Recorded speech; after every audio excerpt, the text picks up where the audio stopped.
que você tem a dizer? O rei está nu.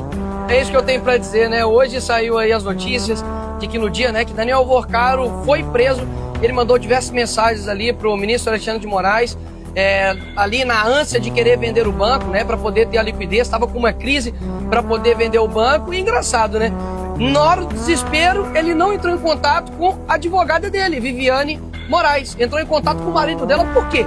Como que uma pessoa que contrata uma outra por 129 milhões de reais nunca tenha trocado uma ligação e uma mensagem?